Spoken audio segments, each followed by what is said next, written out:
अध्याय 37 उसका 21वां वचन। दुष्ट ऋण लेता है और भरता नहीं, परंतु धर्मी अनुग्रह करके दान देता है। रोमियो अध्याय 13 उसका 8वां वचन। आपस के प्रेम को छोड़ और किसी बात में किसी के कर्जदार ना हो, क्योंकि जो दूसरे से प्रेम रखता है उसी ने व्यवस्था पूरी की है। लूका अध्याय 6 उसका 30वां वचन। जो कोई तुझसे मांगे उसे दे, और जो तेरी वस्तु छीन ले उससे ना मांग। व्यवस्था विवरण अध्याय 15 उसका 6वां वचन। तब तेरा परमेश्वर यहोवा अपने वचन के अनुसार तुझे आशीष देगा और तू बहुत जातियों को उधार देगा, परंतु तुझे उधार लेना ना पड़ेगा, और तू बहुत जातियों पर प्रभुता करेगा, परंतु वे तेरे ऊपर प्रभुता ना करने पाएंगे।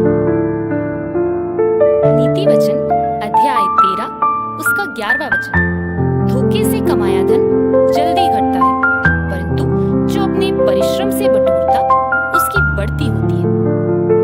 इब्रानियों अध्याय 13 उसका 5वां वचन।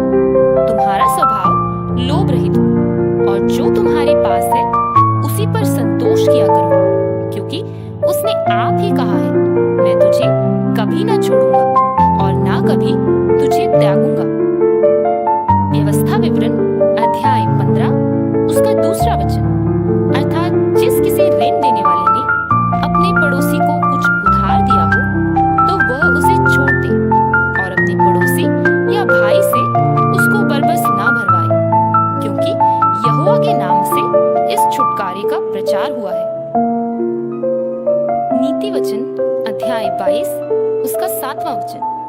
धनी निर्धन लोगों पर प्रभुता करता है, और उधार लेने वाला उधार देने वाले का दास होता है।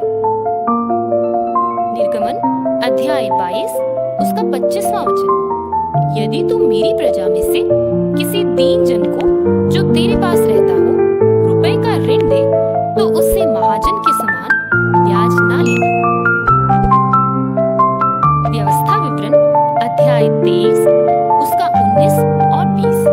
अपने किसी भाई को ब्याज पर ऋण ना देना, चाहे रुपया हो, चाहे भोजन वस्तु हो, चाहे कोई वस्तु हो। जो ब्याज पर दी जाती है उसे ब्याज पर ना देना। तू परदेसी को ब्याज पर ऋण तो दे, परंतु अपने किसी भाई से ऐसा ना करना, ताकि जिस देश का अधिकारी होने को तू जा रहा है, वहाँ जिस जिस काम में अपना हाथ लगाए, उन सभी में तेरा परमेश्वर यहोवा तुझे आशीष दे। मत्ती अध्याय 5 उसका 42वां वचन। जो कोई तुझसे मांगे उसे दे, और जो तुझसे उधार लेना चाहे उससे मुंह ना मोड़।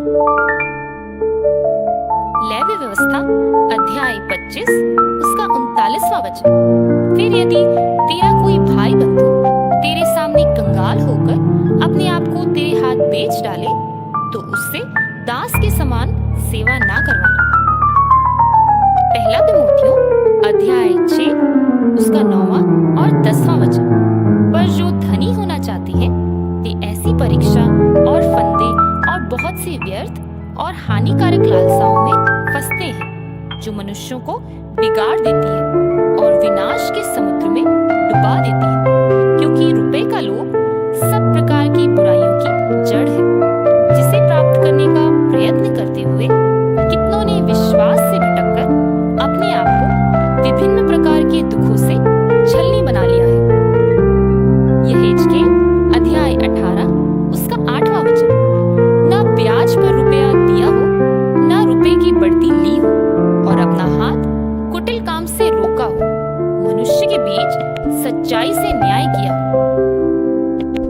रोमियो अध्याय 13 उसका 7वां वचन। इसलिए हर एक का हक चुकाया करो, जिसे कर चाहिए